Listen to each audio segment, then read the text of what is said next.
ശാസ്ത്രവും വാസ്തുശാസ്ത്രവും ഈ വിഷയത്തെക്കുറിച്ച് ചർച്ച ചെയ്യാം. അതിഥിയായെത്തിയിരിക്കുന്നത് പ്രശസ്ത വാസ്തു കൺസൾട്ടന്റും ന്യൂമറോളജിസ്റ്റുമായ ഡോക്ടർ ആർ വേലായുധൻ. അദ്ദേഹത്തെ ഗൃഹപാഠത്തിലേക്ക് സ്വാഗതം ചെയ്യുന്നു. നമസ്കാരം സാർ. സാർ, നമുക്ക് കുട്ടികളുടെ കാര്യത്തിൽ നിന്ന് തുടങ്ങാമെന്ന്. അതായത് വളരെ ചെറിയ പ്രായത്തിൽ തന്നെ കുട്ടികൾ വഴിതെറ്റി പോകുന്ന ഒരു പ്രവണതയാണ് ഇപ്പോൾ കണ്ടുവരുന്നത്. എന്തുകൊണ്ടായിരിക്കും ഇവർ ഇങ്ങനെ ഒരു പ്രശ്നത്തിലേക്ക് പോകുന്നത്? അല്ലെങ്കിൽ നമുക്ക് ന്യൂമറോളജി നോക്കിയിട്ട് ഇവർ ഏത് വയസ്സ് എപ്പോഴായിരിക്കും ഇവർക്ക് ഇങ്ങനെ ഒരു പ്രശ്നം വരുന്നതെന്ന് കണ്ടിട്ട് നമുക്കതിനൊരു ഇത് ചെയ്യാൻ സാധിക്കുമോ? നമ്മുടെ ന്യൂമറോളജി അനുസരിച്ച് നമ്മുടെ ഹ്യൂമൻ ലൈഫ് 2 സെക്ടറായിട്ടാണ് തിരിച്ചിരിക്കുന്നത്. ഒന്ന് അപ് ടു 45, മറ്റൊന്ന് ആഫ്റ്റർ 45. 45 എന്ന് പറയുമ്പോൾ എൻ്റെ ഒരു കാൽക്കുലേഷനാണ്. 9 × 5, അതായത് 9 ഗ്രഹങ്ങൾ 5 പ്രാവശ്യം കറങ്ങുന്നു. അപ്പോൾ അങ്ങനെ 45 വയസ്സ് വരെ. 45 വയസ്സിന് ശേഷം അടുത്ത ഒരു 45 വരെ. ഈ ആദ്യത്തെ 45 എന്ന് പറയുമ്പോൾ അതിനെ പ്രധാനമായി തിരിക്കുന്നത് ആദ്യത്തെ 9 വയസ്സും അടുത്ത 9 വയസ്സും, അതായത് 18 വയസ്സ് വരെ. ഈ 18 വയസ്സ് വരെയുള്ള ആ കാലഘട്ടങ്ങളിൽ ഏത് വർഷമാണ് നമ്മുടെ കുട്ടികളുടെ മനസ്സ് റോങ് ഡയറക്ഷനിൽ പോകുന്നത്, അല്ലെങ്കിൽ ആ കുട്ടികൾ വഴിതെറ്റി പോകുന്നത്, ആ ഒരു ഏജ് നമുക്ക് കണ്ടുപിടിക്കാൻ പറ്റും. ചിലപ്പോൾ 9 വയസ്സിലായിരിക്കും, ചിലപ്പോൾ 16 വയസ്സിലായിരിക്കും, ചിലപ്പോൾ 14 വയസ്സിലായിരിക്കും. അത് ഡേറ്റ് ഓഫ് ബർത്ത് വെച്ച് തന്നെ നമുക്ക് കണ്ടുപിടിക്കാം. അതുകൊണ്ട് തന്നെ നമ്മൾ ജനറലായിട്ട് പറഞ്ഞിട്ടുണ്ട് 9 വയസ്സ് വരെ എല്ലാ കുട്ടികളെയും നല്ല രീതിയിൽ കാര്യങ്ങളൊക്കെ പറഞ്ഞ് മനസ്സിലാക്കി അമ്പലങ്ങളിലും പള്ളികളിലും ഒക്കെ കൊണ്ടുപോയി അവനെ നല്ല രീതിയിൽ വളർത്തുകയാണെന്നുണ്ടെങ്കിൽ അടുത്ത 9 വർഷത്തേക്ക് വലിയ ബുദ്ധിമുട്ടില്ലാതെ പോയിക്കൊള്ളും. നമുക്കിതിലേക്ക് വരാം. ഒരു കോൾ വെയിറ്റ് ചെയ്യുന്നുണ്ട്. ഹലോ, നമസ്കാരം. ഗൃഹപാഠത്തിലേക്ക് സ്വാഗതം. ആരാണ് വിളിക്കുന്നത്? ഹലോ. ഹലോ. പറഞ്ഞോളൂ. ആരാണിത്? ഞാനേ വിളിക്കണേ. ആരാണ്? എന്റെ പേര് പ്രഭ. ഓക്കെ, സാറിനോട് സംസാരിച്ചോളൂ. പറയൂ. പറഞ്ഞോളൂ. ഹലോ. കോൾ ഡ്രോപ്പ് ആയെന്ന് തോന്നുന്നു സാർ. Thanks for calling. അപ്പോൾ 18 വയസ്സ് വരെ, അപ്പോൾ 9 വയസ്സ് വരെ ആ കുട്ടികളെ നല്ല രീതിയിൽ കൊണ്ടുപോകാമെങ്കിൽ അടുത്ത 9 വയസ്സിന് രക്ഷകർത്താക്കൾക്ക് വലിയ ബുദ്ധിമുട്ടില്ലാതെ കൊണ്ടുപോകാൻ പറ്റും. പക്ഷേ ഇവിടെയാണ് എല്ലാ പാരൻസിനും ഇവിടെയാണ് മിസ്റ്റേക്കുകൾ പറ്റുന്നത്. അത് മനസ്സിലാക്കുന്നത് ഇപ്പോൾ ഒരു വയസ്സിൽ ഞാൻ പറയുന്നത് ഒരു 90 വയസ്സ് വരെ ജീവിച്ചിരിക്കുന്ന ഓരോ വർഷവും ഓരോ ഫോട്ടോ എടുത്ത് വയ്ക്കണം എന്നാണ് പറയുന്നത്. 1 വയസ്സിലുള്ള മുഖം, 2 വയസ്സുള്ള മുഖം, 3 വയസ്സുള്ള, ഈ ഓരോ വർഷവും നമ്മുടെ ക്യാരക്ടർ ഇങ്ങനെ ചേഞ്ച് ആവുന്നതിനനുസരിച്ച് അത് ഫേസിൽ വരും. ഫേസിനകത്ത് ക്ലിയർ ആയിട്ട് കാണാം. ന്യൂമറോളജിയുടെ മറ്റൊരു വിഭാഗമാണ് ഈ ഫേസ് റീഡിംഗ് എന്ന് പറയുന്നത്. നമുക്ക് ആ 1 വയസ്സ്, 2 വയസ്സ്, 3 വയസ്സ്, ഇങ്ങനെ ഓരോ വയസ്സിലും നമുക്ക് ആ ചേഞ്ചസ് നമുക്ക് മനസ്സിലാക്കുവാൻ സാധിക്കും. പിന്നെ ഈ കാൽക്കുലേഷൻസ് ഒന്നും ഇല്ലാതെ തന്നെ രക്ഷകർത്താക്കൾക്ക് ഒരു പരിധി വരെയൊക്കെ മനസ്സിലാക്കാൻ പറ്റും അവരുടെ പ്രവർത്തികളും ഇതൊക്കെ കാണുമ്പോൾ ഇവൻ വഴി തെറ്റുന്നുണ്ടോ എന്നുള്ളത് മനസ്സിലാക്കുവാൻ സാധിക്കും. പക്ഷേ ന്യൂമറോളജി അനുസരിച്ച് ആ ഡേറ്റ് ഓഫ് ബർത്തും അതിൻ്റെ എനിമി നമ്പേഴ്സ് വരുന്ന ഏജ് ഏതാണെന്ന് കണ്ടുപിടിക്കുമ്പോൾ ആ വർഷം അവനെ ശ്രദ്ധിക്കണം എന്നർത്ഥം. അത് സ്കൂളിൽ പോകുമ്പോഴായിരുന്നാലും, അല്ലെങ്കിൽ ഹോംവർക്ക് ചെയ്യുമ്പോഴും, അല്ലെങ്കിൽ മറ്റുള്ള കുട്ടികളുമായി ബന്ധപ്പെടുമ്പോഴും, അല്ലെങ്കിൽ ഇപ്പോഴത്തെ കുട്ടികളെല്ലാം ഇൻ്റർനെറ്റിൽ കൂടി 8 വയസ്സ് 9 വയസ്സുള്ള ആൾക്കാരൊക്കെ ഇൻ്റർനെറ്റാണ് ഉപയോഗിക്കുന്നത്. അപ്പോൾ ഈ ഏജുകളിലെല്ലാം വഴിതെറ്റാനുള്ള നമുക്കൊരു എക്സാമ്പിൾ പറയാൻ പറ്റും. ഒരു ഡേറ്റ് ഓഫ് ബർത്ത് ഞാൻ പറഞ്ഞു കഴിഞ്ഞാൽ സാർ അത് പറയും. അതായത് 18/11/2005. 18 എന്ന് പറയുന്നത് 189 എന്ന് പറയുന്ന നമ്പറാണ്. സാർ അത് പറയാം. വീണ്ടും ഒരു കോൾ വെയിറ്റ് ചെയ്യുന്നുണ്ട്. ഹലോ, നമസ്കാരം. ഗൃഹപാഠത്തിലേക്ക് സ്വാഗതം. ആരാണ് വിളിക്കുന്നത്? ഹലോ, ഞാൻ ബോംബെയിൽ നിന്ന് വിജയ. സാറിനോട് സംസാരിച്ചോളൂ. ഹലോ, നമസ്കാരം സാർ. നമസ്കാരം, പറയൂ. എന്റെ മോളുടെ കാര്യത്തെ കുറിച്ച് ചോദിക്കാൻ. മോള് 4ാം ക്ലാസ്സിലാണ് പഠിക്കുന്നത്. എന്റെ ഡേറ്റ് ഓഫ് ബർത്ത് 26/10/2004. സമയം 2:36 PM. 24/10/2004. അപ്പോൾ 9-10 വയസ്സായി. അപ്പോൾ 24 എന്ന് പറയുമ്പോൾ അയാളുടെ ഭാഗ്യ നമ്പർ എന്ന് പറയുന്നത് 6ആണ്. 6. 6ന്റെ എനിമി നമ്പർ എന്ന് പറയുന്നത് 4ആണ്. അപ്പോൾ ഈ 4 എന്ന് പറയുന്ന ആ അക്കം വരുന്നത് 13 വയസ്സിലാണ്. അപ്പോൾ 13 വയസ്സെന്ന് പറയുമ്പോൾ 1 + 3 = 4. അപ്പോൾ ആ 13 വയസ്സാകുമ്പോൾ ആ കുട്ടി വഴിതെറ്റി പോകുവാനുള്ള, അല്ലെങ്കിൽ തെറ്റിപ്പോവാന്ന് പറഞ്ഞാൽ അങ്ങനെ സ്ത്രീ പീഡനം അങ്ങനെയൊന്നും വിചാരിക്കരുത്. അയാൾ മോശമായ രീതിയിലോട്ട് പോകുന്നു, വേറൊരു ഡയറക്ഷനിലോട്ട് പോകുന്നു, തെറ്റായ രീതിയിലോട്ട് പോകാനുള്ള അവസരങ്ങൾ ആ 13 ഇയേഴ്സിലുണ്ട്. അപ്പോൾ ആ വർഷം നമ്മൾ കുറച്ച് കൂടുതൽ കെയർ കൊടുക്കണമെന്നർത്ഥം. മനസ്സിലായില്ലേ? അപ്പോൾ അങ്ങനെ തെറ്റുന്നത് ആ 18 വയസ്സിനകത്താണ്. അപ്പോൾ ഇങ്ങനെ നമുക്ക് എളുപ്പം കണ്ടുപിടിക്കാം. അതിൻ്റെ എനിമി നമ്പർ എവിടെയാണോ അത് ഏത് വയസ്സിൽ വരുന്നോ ആ വയസ്സിലാണ് നമ്മൾ ശ്രദ്ധിക്കേണ്ടത്. അപ്പോൾ ആ 13 കഴിയുമ്പോൾ പിന്നെ 13 രക്ഷപ്പെടുത്തി വിട്ടു കഴിഞ്ഞാൽ പിന്നെ കുഴപ്പമില്ലാതെ അങ്ങ് പൊയ്ക്കോളും. 18 വയസ്സ് വരെ പൊയ്ക്കോളും. 18 വയസ്സ് വരെ കഴിഞ്ഞ് കഴിഞ്ഞാൽ പിന്നെ 22-ൽ പ്രശ്നമുണ്ടോ എന്ന് ഇപ്പം ചോദിക്കുകയുണ്ടായി.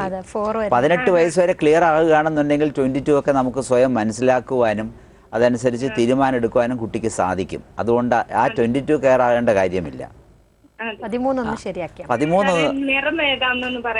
ബ്ലൂ കളറാണ്, ലൈറ്റ് ബ്ലൂ ഗ്രേ കളറാണ്. ഫ്രൈഡേ ആണ് നല്ല ദിവസം. ഫ്രൈഡേ കളറ് ബ്ലാക്ക് കളർ ഒഴിവാക്കാൻ നോക്കണം. അതെ, thank you. Okay, thanks for calling. ഞാൻ പറഞ്ഞ ഡേറ്റ് 25 അല്ല, ഞാൻ പറഞ്ഞത് 18 എന്ന് പറയുമ്പോൾ 18 എന്ന് പറയുന്നത് 1 + 8 9 ആണ്. 9ന്റെ എനിമി നമ്പർ എന്ന് പറയുന്നത് 4ഉം 7ഉം ആണ്. അപ്പോൾ ഇയാളെ 2 ഏജിൽ സൂക്ഷിക്കണം. 4 വയസ്സ്, 13 വയസ്സ്, 7 വയസ്സ്, 16 വയസ്സ്.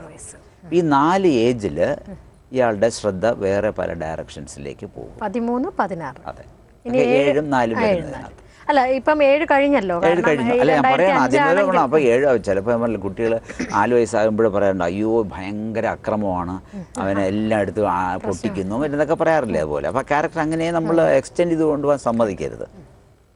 7 വയസ്സിൽ ഭയങ്കര അക്രമമായിരിക്കും, എല്ലാം തല്ലി പൊട്ടിക്കുന്നവനായിരിക്കും. ചില കുട്ടികൾ 7 വയസ്സിലൊക്കെ അമ്മമാരെയൊക്കെ അടിക്കാറുണ്ട്, ചീത്ത വിളിക്കാറുണ്ട്. ചിലപ്പോൾ വീട്ടിലെ അച്ഛനും അമ്മയും ഉപയോഗിക്കുന്ന വാക്കുകളൊക്കെ അതേപോലെയൊക്കെ ഉപയോഗിക്കാറുണ്ട്. അപ്പോൾ അതൊക്കെ നമ്മളൊന്ന് മാറ്റി കൊടുക്കുകയാണെന്നുണ്ടെങ്കിൽ, അതായത് 18 വയസ്സ് വരെ ഒരു കൺട്രോളിങ് രക്ഷകർത്താക്കൾക്ക് വേണം. അതുണ്ടെങ്കിൽ പിന്നെ അങ്ങോട്ടൊന്നും പ്രശ്നമേ ഇല്ല. സർ, അപ്പോൾ ഓരോ നമ്പേഴ്സിന്റെ എനിമി നമ്പറും കൂടെ ഒന്ന് പറയാം. അത് പറയുന്നതിന് മുമ്പേ ഞാൻ വേറൊരു കാര്യം പറയട്ടെ. അപ്പോൾ ഞാൻ പറഞ്ഞല്ലോ 2 സെക്ടറാണ് 45 വയസ്സ് വരെ. ഈ 18 വയസ്സ് വരെ നമ്മൾ ഈ റോങ് കാൽക്കുലേഷൻസ് കണ്ടുപിടിക്കാത്തത് കൊണ്ടാണ് ഇന്ന് ഒരുപാട് പേര് വഴിതെറ്റിയൊക്കെ പോയിക്കൊണ്ടിരിക്കുന്നത്. അത് ഈ 18 വയസ്സ് കഴിഞ്ഞ ശേഷം 45 വയസ്സ് വരെ, ഈ 45 വയസ്സിനകത്തും ഈ ചില പ്രശ്നങ്ങൾ അത് ചോദിക്കാനായിട്ടിരിക്കുന്നത്. കാരണം ഇപ്പൊ ഫാമിലിയിൽ ഒരു അറ്റാച്ച്മെന്റ് കുറഞ്ഞിരിക്കുന്ന ഒരു പ്രവണതയാണ് ഇപ്പോഴും കാണുന്നത്. അത് അതുകൊണ്ടായിരിക്കും അല്ലേ സാർ? ആ ഫാമിലി എന്ന് പറയുമ്പോൾ അവിടെയും ഞാൻ പറഞ്ഞത് 18 വയസ്സ് മുതൽ 45 വയസ്സ് വരെ ഉള്ള ഫാമിലി, 45 വയസ്സിന് ശേഷമുള്ള ഒരു ഫാമിലി. ഈ 18നും 45 വയസ്സിനും ഇടയ്ക്ക് ബ്ലോക്ക് ഇങ്ങനെ ഉണ്ടാകുന്നത് ഞാൻ നേരത്തെ പറഞ്ഞല്ലോ, 18 വയസ്സിനകത്ത് കറക്റ്റ് ചെയ്യാത്തത് കൊണ്ടാണ് അതെവിടെ വരുന്നത്, ഈ 18നും 45നും ഇടയ്ക്ക് വരുന്നത്. സാർ, നമുക്ക് ഇതിലേക്ക് വരെ ഒരു കോൾ വെയിറ്റ് ചെയ്യുന്നുണ്ട്. ഹലോ, നമസ്കാരം. ഗൃഹപാഠത്തിലേക്ക് സ്വാഗതം. ആരാണ് വിളിക്കുന്നത്? ഇത് എറണാകുളത്ത് നിന്ന് ലൈലയാണ്. സാറിനോട് സംസാരിച്ചോളൂ. നമസ്കാരം സാർ. നമസ്കാരം, പറയൂ. അതെ, പിന്നെ ഒരു 17/6/88 ജനിച്ച ആളാണ്. അപ്പൊ അതനുസരിച്ചിട്ട് ഒരു വീട് വെക്കാനുള്ള യോഗം എപ്പോഴാണെന്ന്. അയാൾ എന്ത് ചെയ്യുന്നു? ഹൗസ് വൈഫാണ്. അത് നിങ്ങളുടേതാണോ? അല്ല, മോളുടേതാണ്. മോളുടേതാണ്. 17/6/1988. അപ്പോൾ 26 വയസ്സായി. ആലോചിച്ച് നോക്കൂ, 17 എന്ന് പറയുമ്പോൾ 1 7 8. ഇപ്പൊ 26 വയസ്സെന്ന് പറയുമ്പോൾ 2 6 8 അല്ലേ? അപ്പോൾ ഇപ്പോൾ ഒരു നല്ലൊരു സമയമാണ്. അപ്പോൾ അത് ആലോചിച്ച് തുടങ്ങാം വീടിന്റെ, കേട്ടോ. അത് വാടകയ്ക്ക് താമസിക്കണേ. അപ്പൊ എപ്പോഴാണ് ഒരു യോഗം അറിയാൻ? അപ്പൊ യോഗം വന്നുകൊണ്ടായിരിക്കും ഞങ്ങളെ വിളിച്ചത്. ഗൃഹപാഠത്തിലേക്ക് വിളിക്കാൻ തോന്നി, അങ്ങനെ ആയിരിക്കും. അപ്പോൾ അതുകൊണ്ട് ഇപ്പൊ തന്നെ വീടിനെ പറ്റി ആലോചിച്ചോളൂ, കേട്ടോ. പക്ഷെ നമുക്ക് ഇവിടെ ഒരു പ്രശ്നം എന്താണെന്ന് പറഞ്ഞാൽ, നമുക്ക് പറ്റിയ ബഡ്ജറ്റിനകത്തുള്ള വീടായിരിക്കണം, കേട്ടോ. ഒരുപാട് വലിയ ബഡ്ജറ്റ് എടുത്ത് വെച്ചിട്ട് നടന്നില്ല എന്ന് വിചാരിക്കരുത്.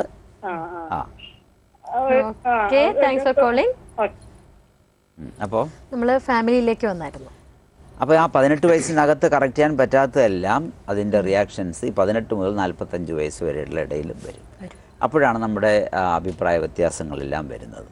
അതുകൊണ്ട് തന്നെ ജാതകം നോക്കണം എന്ന് പറയുന്നതിൽ ഒരു പരിധി വരെ ശരിയാണ്. അപ്പോൾ ആ ഐഡൻറ്റിറ്റി ഓഫ് മൈൻഡ്സ് ശരിയാകാത്തത് കൊണ്ടും നമ്മൾ ഈ കാലഘട്ടങ്ങളിൽ വരാം.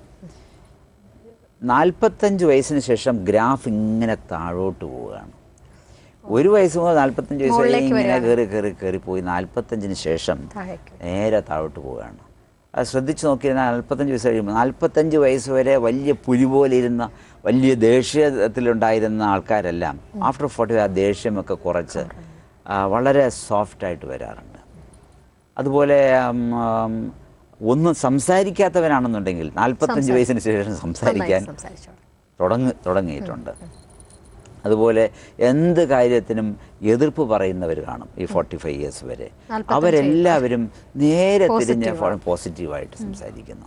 പൊതുവെ കൂടുതൽ വരുന്നത് പുരുഷന്മാരാണ്. പുരുഷന്മാരെല്ലാം ഈ 45 വയസ്സിൽ തിളങ്ങിക്കൊണ്ടിരിക്കുന്ന ആൾക്കാരെല്ലാം എന്തോ ഒരു നമ്മുടെ കമ്പ്യൂട്ടറിൽ റീഫ്രഷ് ബട്ടൺ പ്രസ് ചെയ്തതുപോലെ റീഫ്രഷായി അവരുടെ ആ മനസ്സുകളെല്ലാം ഒരു പക്വത വന്നു എന്ന് വേണമെങ്കിൽ നമുക്ക് പറയാം. 45 വയസ്സിന് ശേഷം ഒരു പക്വതയായി വന്നു എന്നുള്ളത് പറയാം.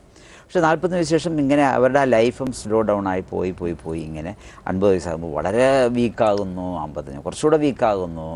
അങ്ങനെ വരുന്ന സമയത്ത് ഈ കുട്ടികളൊന്നും നമ്മളെ മൈൻഡ് ചെയ്യില്ല, കാരണം നമ്മുടെ ഒരു കാലഘട്ടം കഴിഞ്ഞു പോയി. അപ്പോൾ 45 വയസ്സിന് ശേഷം ഇങ്ങനെ ആദ്യമേ ഇങ്ങനെ സ്ട്രോങ് ആയിട്ടുന്നവരെല്ലാം ഇങ്ങനെ പൂച്ചയെ പോലെ ആകുന്നു, പൂച്ചയെ പോലുള്ളവർ പുലിയെ പോലെ ആകുന്നു എന്നുള്ള ഒരു കാലഘട്ടം വരുമ്പോൾ നമുക്ക് ജീവിക്കാനായിട്ട് വളരെ വിഷമമുണ്ടാകും. നമ്മുടെ കുട്ടികളും നമ്മളെ നോക്കി എന്ന് വരത്തില്ല. അപ്പോൾ അതുകൊണ്ട് ഈ 45 വയസ്സിന് ശേഷം ഒരു 9 വർഷം, 54, അടുത്ത 54 മുതൽ 9 വർഷം 63, ഈ സ്ഥലങ്ങളിലെല്ലാം നമുക്ക് ഈ ആൾക്കാർക്കെല്ലാം ഒരു കറക്ഷൻസ് ഒന്നും അവിടെ സാധിക്കത്തില്ല. ആ സമയത്ത് അതെ ചെയ്തതിൻ്റെ ഒരു റിസൾട്ട് നമുക്ക് കിട്ടാറുണ്ട്. കാരണം നമ്മൾ ദുഃഖിക്കേണ്ടതായ ചില കാലഘട്ടങ്ങൾ ഈ 45-നും 63-നും ഇടയ്ക്ക് വരാറുണ്ട്. അങ്ങനെ വന്നിട്ടുണ്ടെങ്കിൽ അതിൻ്റെ അർത്ഥം നിങ്ങൾ 45 വയസ്സ് വരെ ചെയ്തതിൻ്റെ റിയാക്ഷൻസാണ് അങ്ങോട്ട് വന്നുകൊണ്ടിരിക്കുന്നത് എന്നുള്ളത് മനസ്സിലാക്കണം. അപ്പോൾ അങ്ങനെ എത്രയോ ആൾക്കാർ ജീറിയാട്രിക് സെൻറ്ററിൽ പോകുന്നു. മക്കളൊക്കെ സ്നേഹിച്ചൊക്കെ വളർത്തിയിരിക്കാം, പക്ഷേ മക്കളൊന്നും അടുത്തില്ലാതെ അവരൊന്നും സഹായിക്കാതെ ഒക്കെ ഇങ്ങനെ വരുന്നുള്ളതിൻ്റെ കാരണങ്ങൾ ഈ വരുന്നതാണ്. അപ്പോൾ ഈ 2 ഗ്രാഫാണ്. 45 ഇയേഴ്സ് വരെ ഒരു ഗ്രാഫ്, 45ക്ക് ശേഷം ഒരു ഗ്രാഫാണ്. അപ്പോൾ അതുകൊണ്ട് തീർച്ചയായിട്ടും നമ്മൾ 45 വയസ്സ് വരെ കറക്റ്റ് ചെയ്യണം. ഇല്ലെന്നുണ്ടെങ്കിൽ ഇന്ന് പത്രത്തിൽ വന്ന പോലെ 44,000 ആൾക്കാരാണ് ഇന്ന് ഈ വർഷം ഡൈവേഴ്സായി പോയതെന്ന് പത്രങ്ങളിലുണ്ട്. ഇതിൻ്റെ എണ്ണം ഇങ്ങനെ ഓരോ വർഷം കൂടിക്കൊണ്ട് വരുന്നു എന്നുള്ളതാണ്. അപ്പോൾ നമ്മൾ കഴിയുന്നത് അത് കുറയ്ക്കാൻ. ഡൈവേഴ്സ് ആയില്ലെങ്കിൽ തന്നെ തമ്മിലൊരു ഇപ്പൊ ഡൈവേഴ്സ് ആകണമെന്ന് അങ്ങനെ പറഞ്ഞുകൊണ്ട് നടക്കണമെന്നില്ലല്ലോ. രണ്ടുപേരും തമ്മിൽ സംസാരിക്കാതിരിക്കുക, അല്ലെങ്കിൽ രണ്ടുപേരും 2 സ്ഥലത്ത് താമസിക്കുക, അങ്ങനെ ഒരു ചേർച്ചയിൽ ഇതെല്ലാം നമ്മുടെ കുട്ടികളെയൊക്കെ ബാധിക്കുക. അപ്പൊ അങ്ങനെ ഒരു ഡിസപ്റ്റഡ് ഫാമിലി ആയിട്ട് മാറാനുള്ള ചാൻസസ് ആവശ്യം പോലുണ്ട്. അതെ, അപ്പം അത് നമ്മൾ ഇനി വരുന്ന തലമുറയെങ്കിലും നന്നായി ജീവിക്കണമെങ്കിൽ ഇത്തരം കാര്യങ്ങൾ രക്ഷകർത്താക്കൾ സൂക്ഷിച്ചേ പറ്റൂ എന്നുള്ളതാണ്. നമുക്കൊരു ബ്രേക്ക് എടുക്കാൻ സമയം, അതിനുശേഷം ഗൃഹപാഠം ആഫ്റ്റർ ഷോർട്ട് ബ്രേക്ക്.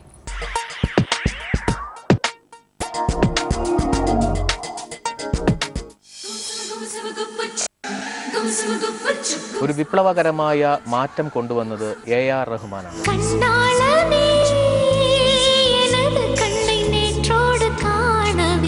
புது வெள்ளை மழை இங்கு பொழிகின்றது, இந்த கொள்ளை நிலா உடல் நனைகின்றது.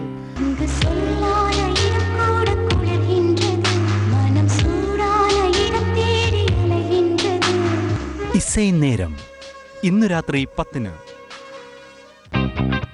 രമേശ് RG എള്ളെണ്ണ ഇസൈ നേരം ബ്രോട്ട് യു ബൈ ശുദ്ധമായ നല്ലെണ്ണ രമേശ് RG എള്ളെണ്ണ. ശുദ്ധമായ നല്ലെണ്ണ രമേശ് RG എള്ളെണ്ണ. ഗോപി എന്ന കള്ളനായും നന്ദകുമാർ വർമ്മ എന്ന നന്ദുവായും സ്ത്രീവേഷം കെട്ടിയാടുന്ന സുന്ദരനായും വിവിധ രൂപങ്ങളിൽ പ്രത്യക്ഷപ്പെടുന്ന കഥാനായകൻ യഥാർത്ഥത്തിൽ ആരാണ്? അയാളുടെ ലക്ഷ്യം എന്താണ്?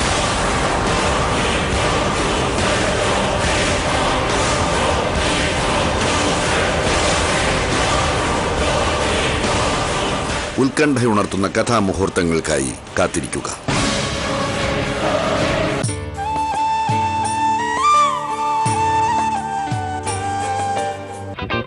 ചട്ടമ്പി കല്യാണി നിങ്ങൾക്കായി അവതരിപ്പിക്കുന്നത് ജോസ്കോ ജുവലേഴ്സ്. ഹൃദയത്തിലേറ്റിയ യഥാർത്ഥ പരിശുദ്ധി.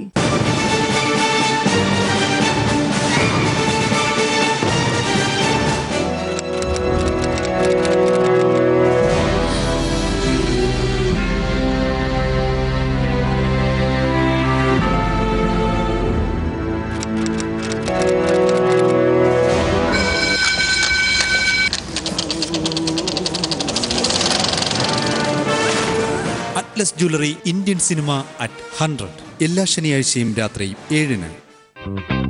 Atlas jewellery Indian cinema at 100 brought you by ഇനി ആഭരണങ്ങൾ വാങ്ങുന്നത് അറ്റ്ലസിൽ നിന്ന് മാത്രം. അറ്റ്ലസ് ജ്വല്ലറി ജനകോടികളുടെ വിശ്വസ്ത സ്ഥാപനം.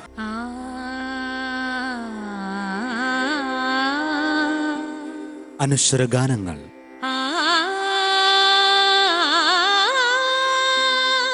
ചലച്ചിത്ര സംഗീത രംഗത്തെ അനുഗ്രഹീത പ്രതിഭകൾ, മലയാള ചലച്ചിത്ര ഗാന ശില്പികൾ, എന്നെന്നും ഓർക്കാനും ആസ്വദിക്കാനും സുവർണ ഗാനങ്ങളുമായി ഗീതാഞ്ജലി.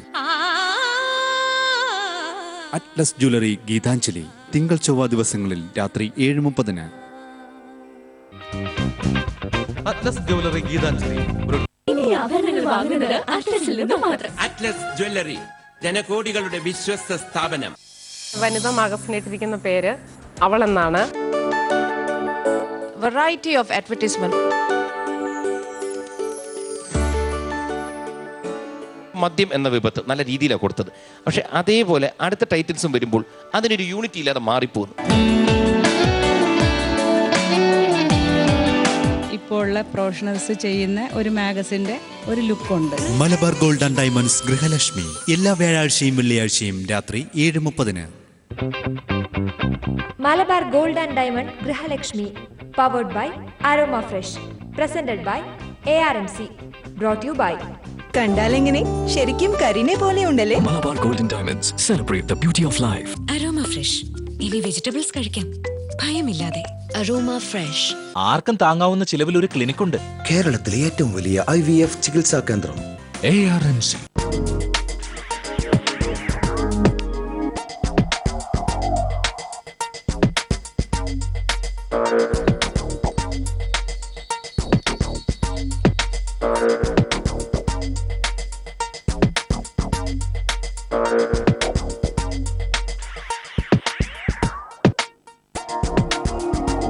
ഗൃഹപാഠത്തിലേക്ക് വീണ്ടും സ്വാഗതം.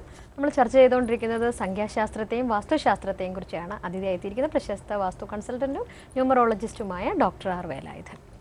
അത് നമ്മൾ കുട്ടികളുടെ കാര്യം പറഞ്ഞുകൊണ്ടിരിക്കുകയായിരുന്നു.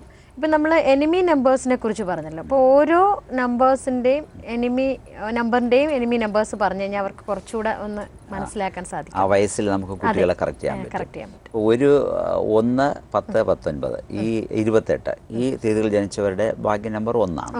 അവരുടെ എനിമി നമ്പർ വരുന്നത് 8 ആണ്. അപ്പോൾ 8 വയസ്സിലും 17 വയസ്സിലും കുട്ടികളൊന്ന് ശ്രദ്ധിച്ചോളണം. 2 അല്ലെങ്കിൽ 11 അല്ലെങ്കിൽ 20 അല്ലെങ്കിൽ 29 അങ്ങനെ വരുമ്പോൾ അവർ 9 വയസ്സിലും 18 വയസ്സിലും അവരുടെ മനസ്സുകൾ ഇങ്ങനെ വേറൊരു രീതിയിൽ പോകാനുള്ള സാധ്യതകളുണ്ട്. 3 എന്ന് പറയുമ്പോൾ അവരുടെ കോമ്പിനേഷൻ എനിമി നമ്പർ എന്ന് പറയുന്നത് 4ഉം 8ഉം ആണ്. അപ്പോൾ 4 എന്ന് പറയുമ്പോൾ 3 എന്ന് പറയുമ്പോൾ ഞാൻ പറഞ്ഞു 12 ആകാം, 21 ആകാം, 30 ആകാം. അപ്പോൾ 4ഉം 8 എന്ന് പറയുമ്പോൾ 4, 13, 8, 17, 26, 22 ഈ വയസ്സുകളിലൊക്കെ അവർ ശ്രദ്ധിക്കണം. 3കാരാണ് പെട്ടെന്ന് സ്ലിപ്പായി പോകാനുള്ള ചാൻസസ് കൂടുതൽ വരുന്നത്. കാരണം 2 ബ്ലോക്ക് ഉള്ളത് കൊണ്ടാണ്. 2 നമ്പർ ഉണ്ടല്ലോ എനിമി. 4ൻ്റെത് 5ഉം 6ഉം ആണ്.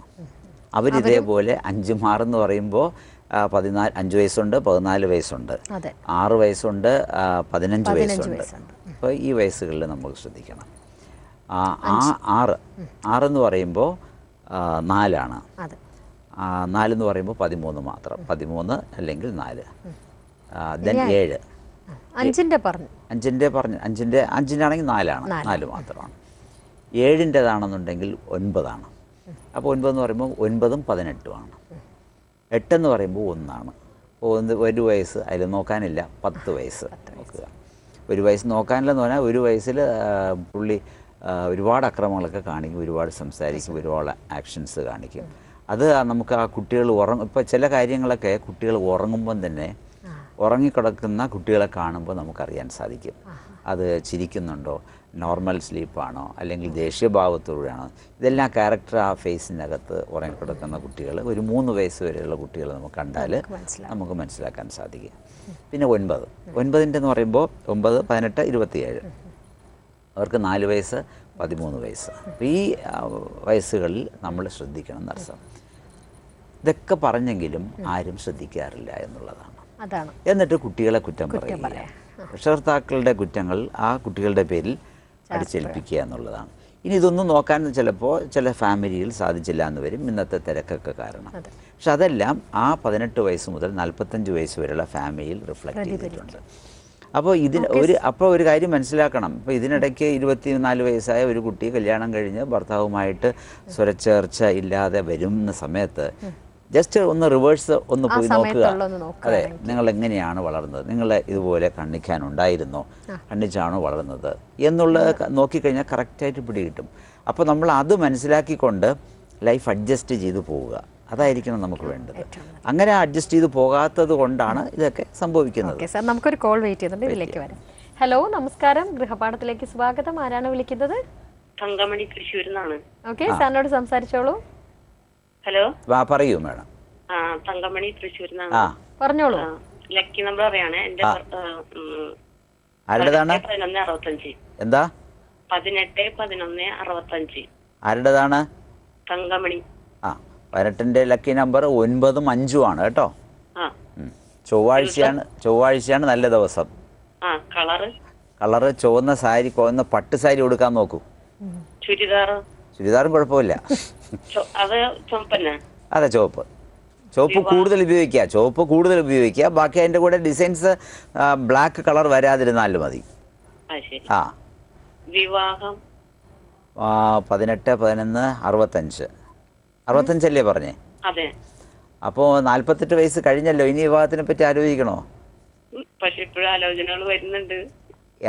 അത് ഞാൻ കഴിഞ്ഞ എപ്പിസോഡിലൊക്കെ പറഞ്ഞിട്ടുണ്ട്. ഒരു 32 വയസ്സിന് ശേഷം വരുന്ന അതൊന്നും വിവാഹ ആലോചനകളല്ല, ഒരു ഫ്രണ്ട്ഷിപ്പ് ക്രിയേറ്റ് ചെയ്യാൻ വേണ്ടി പ്ലാനറ്റ്സുകൾ ഒന്ന് യോജിക്കുന്ന ഒരു സമയമാണ്. അപ്പോൾ നമുക്കങ്ങനെ ഒരു വിവാഹം എന്നൊക്കെ പറയാൻ പറ്റില്ല, നമ്മുടെ കൂടെ ഒരു ലൈഫ് പാർട്ട്ണർ വന്നു എന്ന് മാത്രമേ പറയാൻ പറ്റുള്ളൂ. ഇപ്പോൾ 48 വയസ്സെന്ന് പറയുമ്പോൾ 4 8 12 1 2 3, അപ്പോൾ സമയം ശരിയല്ല. അടുത്ത 49 ആകുമ്പോൾ 4 9 13 1 3 4 9ൻ്റെ എനിമി നമ്പരാണ്. അപ്പോൾ പിന്നെ വരുന്നത് 50 വയസ്സിൽ അല്പം ചെറിയൊരു ചാൻസേ ഉള്ളൂ. അപ്പോൾ അങ്ങനെ ഒരു റിസ്ക് എടുക്കണമെന്നുള്ള ആലോചിച്ചുകൊള്ളുക. ഇഷ്ടപ്പെടുന്ന ആള് നമ്മളെ കൊണ്ടുപോകുമെന്നുള്ളത് നിങ്ങൾക്ക് എങ്ങനെ ഉറപ്പ് പറയാൻ പറ്റും? എത്ര കാലത്തേക്ക് അദ്ദേഹത്തിന്റെ കൂടെ ജീവിക്കാൻ പറ്റും എന്നുള്ളത് പറയാൻ പറ്റില്ലല്ലോ. അപ്പം അതുകൊണ്ട് കഴിയുന്നതും എൻ്റെ അഭിപ്രായത്തിൽ അത് വേണ്ടെന്ന് വയ്ക്കുന്നതായിരിക്കും നല്ലത്. കാരണം ഇനി അടുത്ത വരുന്ന 54 വയസ്സിലേ വരുള്ളൂ. 54 വയസ്സ് നമ്മൾ കല്യാണം കഴിച്ചിട്ട് കാര്യമില്ല, കൂടെ ഒരാളെ കൊണ്ട് നടക്കാം എന്നുള്ളതേ ഉള്ളൂ. അപ്പം അതുകൊണ്ട് അത്തരത്തിലുള്ള ഇതിലോട്ട് പോകണ്ട എന്നുള്ളതാണ് എൻ്റെ അഭിപ്രായം. Okay, thanks for calling.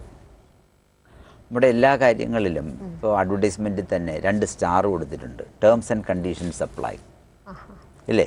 ഇപ്പോൾ എല്ലാ കാര്യങ്ങളൊക്കെ പറയുമെങ്കിലും ചില ടേംസ് ആൻഡ് കണ്ടീഷൻസ് നമ്മൾ ഫോളോ ചെയ്യുന്നില്ല. അപ്പോൾ ഈ പറഞ്ഞ കേസിൽ തന്നെ ഞാൻ പറഞ്ഞു 32 വയസ്സ് കഴിഞ്ഞാൽ പിന്നെ അതൊരു വിവാഹ യോഗമൊന്നും പറയാൻ പറ്റില്ല. കാരണം 3 തവണയാണ് ആ ന്യൂമറോളജിക്കൽ സയൻസിൽ നമ്മുടെ പ്ലാനറ്റ്സുകൾ നമുക്കൊരു അവസരം കൊണ്ടുതരുന്നത്. അത് നമ്മൾ ഉപയോഗിക്കാതെ പോകുന്നതാണ്. പിന്നെ തലയെഴുത്താണ്, അത് ആ തലയെഴുത്താണ് ഈ ടേംസ് ആൻഡ് കണ്ടീഷൻസ്. അത് എങ്ങനെയുള്ളത് നമുക്ക് പറയാൻ പറ്റില്ല.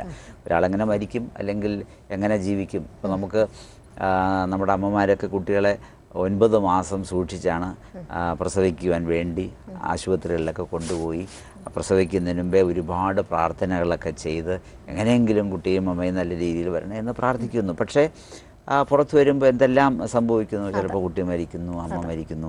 ഇതൊന്നും നമുക്ക് അത്ര എളുപ്പത്തിൽ പറയാൻ പറ്റുന്നതല്ല. പിന്നെ അതുകൊണ്ടാണ് ഞാൻ 2 ടേംസ് ആൻഡ് കണ്ടീഷൻസ് അപ്ലൈ. നമുക്കൊരു 80-85% വരെ നമുക്ക് പറയുവാൻ സാധിക്കും, വലിയ കുഴപ്പങ്ങളൊന്നും ഇല്ല. ബാക്കി എല്ലാം ദൈവത്തിൻ്റെ കയ്യിലാണ്. ആ ഭാഗം നമുക്ക് പറയുവാനുള്ള അധികാരവും തന്നിട്ടില്ല എന്നാണ് എൻ്റെ വിശ്വാസം. പിന്നെ നല്ല എക്സ്പെർട്ടായ ചില ജ്യോത്സ്യന്മാരൊക്കെ പണ്ട് കാലത്തുണ്ടായിരുന്നു. അവരൊക്കെ വളരെ കൃത്യമായി കാൽക്കുലേറ്റ് ചെയ്ത്, ഒരു മാത്സ് ആണല്ലോ, ആ കാൽക്കുലേറ്റ് ചെയ്ത് കൃത്യമായി തന്നെ പറയുവാൻ സാധിക്കുന്നുണ്ട്. ഇപ്പം അത്രത്തോളം അങ്ങനെയുള്ളവരുണ്ടെന്നും എനിക്ക് തോന്നുന്നില്ല. അതുകൊണ്ട് ഞാൻ പറയുന്നതും 85 വയസ്സ് വരെയൊക്കെ 85% വരെയൊക്കെ ആയിരിക്കും ഇതിൻ്റെ കറക്റ്റ്നെസ്. സാർ, ഇപ്പം ജാതകം നന്നായിട്ട് നോക്കണം എന്നൊക്കെ പറഞ്ഞു വന്നപ്പോൾ ഞാനൊരു കാര്യം ചോദിച്ചിട്ട്, ഒരു കല്യാണം എനിക്കറിയാവുന്നതാണ്, ഒരു 3 ജ്യോത്സ്യന്മാരുടെ അടുത്ത് നോക്കിയിട്ട് തന്നെ അവർ നന്നായിട്ട് ചേരും എന്ന് പറഞ്ഞ് കല്യാണം നടത്തിയ ഒരു കാര്യമായിരുന്നു. അത് പക്ഷേ 1 വർഷം കഴിഞ്ഞപ്പോൾ ഭർത്താവ് മരിച്ചുപോയി. ശരി, എന്തുകൊണ്ടായിരിക്കും അങ്ങനെ? നല്ല ചേർച്ച ഉണ്ടായിരുന്നല്ലോ, എന്നിട്ടും എങ്ങനെയാ ഇങ്ങനെ സംഭവിക്കുന്നത്? ആ ക്വസ്റ്റിനകത്ത് തന്നെ ഒരു കുഴപ്പമുണ്ട്. 3 ജ്യോത്സ്യന്മാർ എന്തിനു നോക്കാൻ പോയി?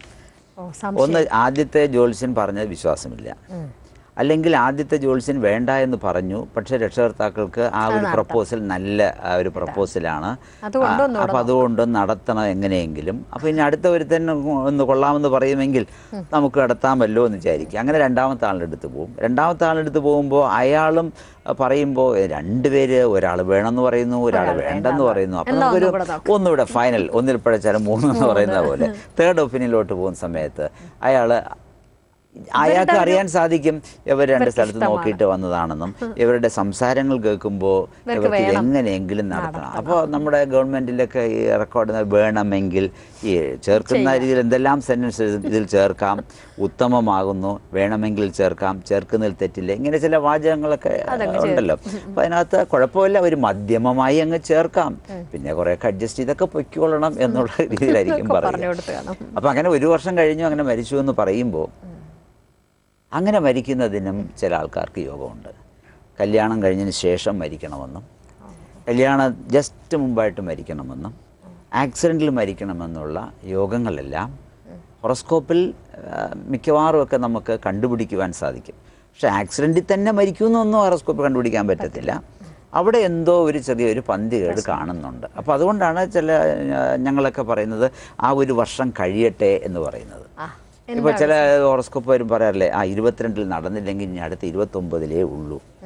അപ്പോൾ 22 കഴിഞ്ഞു പോയി നടക്കാൻ പറ്റിയില്ല, അപ്പോൾ 29 വരെ വെയിറ്റ് ചെയ്യുക. പക്ഷേ രക്ഷകർത്താക്കൾക്ക് വെയിറ്റ് ചെയ്യാനുള്ള വയ്യ, കാരണം ഇനി 7 വർഷം കുട്ടി വീട്ടിൽ വെറുതെ ഇരിക്കണ്ടേ. അപ്പോൾ അതുകൊണ്ട് 29 വയസ്സിന് മുമ്പ് എവിടെയെങ്കിലും പിടിച്ചെടുത്ത്. അപ്പോൾ അവിടെ ആയിരിക്കും ഞാൻ പറഞ്ഞ ചില പ്രശ്നങ്ങൾ വരുന്നത്.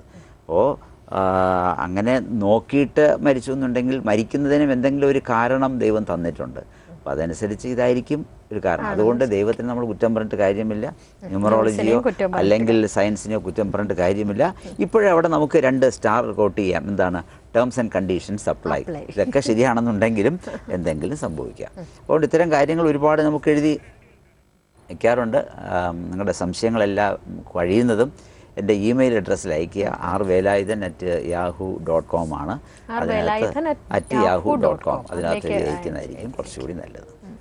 സർ, ജനറലായിട്ട് ഒരു കല്യാണം നോക്കുന്ന ഒരു 18 മുതൽ ഒരു 45 വയസ്സിനകത്തായിരിക്കുമല്ലോ, അവരെന്തൊക്കെയാണ് ന്യൂമറോളജി പ്രകാരം ശ്രദ്ധിക്കേണ്ടതെന്നും കൂടെ ഒന്ന് പറഞ്ഞേക്കാം. നമ്മൾ ഈ വിവാഹത്തിന് ശ്രദ്ധിക്കേണ്ട കാര്യങ്ങൾ എന്ന് പറഞ്ഞാൽ 2 പേരുടെയും മനസ്സ് ഐക്യമാണോ എന്നുള്ളതാണ്. അതായത് ഞാൻ പറയുന്നത് അദ്ദേഹം അനുസരിക്കുക, അദ്ദേഹം പറയുന്നത് അനുസരിക്കുക എന്നുള്ളതിൽ കവിഞ്ഞ് അതിനെ ഉൾക്കൊള്ളുവാനുള്ള ഒരു മനസ്സുണ്ടാകണമെന്നുള്ളതാണ്. ഇപ്പം ഞാൻ പറയുന്നു ഇന്ന് സിനിമയ്ക്ക് പോകാമെന്ന് പറയുന്നു, മറ്റേ ആൾ പറയുന്നു സിനിമയ്ക്ക് ഇന്ന് പോകണ്ടെന്ന് പറയുന്നു. അല്ലെങ്കിൽ ഇന്ന് ഞാൻ ഈ സിനിമയ്ക്ക് പറയാം, പോയാൽ പോരെ എന്ന് പറയാമല്ലോ. അല്ലെങ്കിൽ ഒരാൾ ഈ സിനിമയ്ക്ക് പോകണമെന്ന് പറയുമ്പോൾ അല്ല അത് വേണ്ട, എനിക്ക് ഇന്നത് തന്നെ പോകണമെന്ന് പറയാം. അപ്പം ഇങ്ങനെയുള്ള ആ മനസ്സിനെ നമുക്ക് അപ്പം തന്നെ കാണാൻ സാധിക്കും. ഇതെല്ലാം ഓരോ നമ്പേഴ്സിനും നേരത്തെ പറഞ്ഞ പോലെ ഓരോ നമ്പേഴ്സിനും അതിൻ്റേതായ ബേസിക് ക്യാരക്ടേഴ്സ് ഉണ്ട്. 1-ന് ചില ക്യാരക്ടേഴ്സ് ഉണ്ട്, 2-ന് 3-ന് ഇങ്ങനെ ബേസിക് ക്യാരക്ടേഴ്സ് ഉണ്ട്. 1-ൻ്റെ ക്യാരക്ടേഴ്സ് തന്നെ ഒരുപാടുണ്ട്. അത് depends on the time of birth. ഇപ്പം 1-ാം തീയതി ജനിക്കുന്ന ഒരാളെന്ന് പറയുമ്പോൾ 1-ാം തീയതി രാവിലെ സൂര്യോദയം മുതൽ വൈകിട്ട് വരെയുള്ള ഓരോ മിനിറ്റിനും അതിൻ്റേതായ ആ ക്യാരക്ടേഴ്സ് ഉണ്ട്. അതുകൊണ്ട് ഞങ്ങൾ പറയാറുണ്ട് ഈ രാത്രി ജനിക്കുന്നവൻ ആഫ്റ്റർ സൺസെറ്റ് 6:30-ക്ക് ശേഷവും അടുത്ത രാവിലെ 6:30-ക്ക് ശേഷവും വളരെ ഞാൻ കണ്ടുവരാറുള്ളത് ഭാഗ്യം വളരെ കുറവായിരിക്കും. അതുപോലെ ഇരട്ട നമ്പർ അത് ജനിക്കുന്ന സമയം, ഇരട്ട നമ്പർ പകൽ ജനിക്കണം, അത് സൂര്യൻ ഉള്ള സമയത്ത് ജനിക്കണം. അപ്പോൾ അമേരിക്കയിലാകുന്ന സമയത്ത് അവിടെയും സൂര്യനുള്ള സമയത്ത് ജനിക്കണം എന്നുള്ളതാണ്. അപ്പോൾ ഇരട്ട നമ്പറിൽ കഴിയുന്ന 1 മുതൽ 9 വയസ്സ് വരെയുള്ള ആ നമ്പറുകൾ ജനിക്കുന്നതായിരിക്കും നല്ലത്. ഇപ്പോൾ 16, 18, 25 അങ്ങനെയൊക്കെ പറയുന്ന ഇരട്ട സംഖ്യ. അപ്പോൾ ദാറ്റ് മീൻസ് അതെല്ലാം ടോട്ടൽ ചെയ്ത് വീണ്ടും ഒരു ഒറ്റ നമ്പറാക്കേണ്ടി വരുന്നു. അപ്പോൾ ഭാഗ്യമുള്ളവരെല്ലാവരും ആ ഒറ്റ നമ്പറാണ്, കുറച്ച് ഭാഗ്യമുള്ളവർ ഈ ഇരട്ട ഇതിനകത്ത് വരുന്നവരാണ്. അങ്ങനെയാണ്. ഓക്കെ സാർ, എനിക്ക് തോന്നുന്നു ന്യൂമറോളജി ആയാലും ഏത് സബ്ജക്റ്റ് ആയാലും തന്നെ നമുക്ക് ഇത്രയും സമയം പോരാ. പക്ഷേ നമുക്ക് വൈൻഡപ്പ് ചെയ്യാനുള്ള സമയമായിരിക്കുകയാണ്. ഇത്രയും കാര്യങ്ങൾ പറഞ്ഞതിന് വളരെയധികം നന്ദി. ഇന്നത്തെ ഗൃഹപാഠം ഇവിടെ പൂർണ്ണമാവുന്നു. വീണ്ടും മറ്റൊരു വിഷയവും അതിഥിയുമായി എത്താം. നന്ദി, നമസ്കാരം.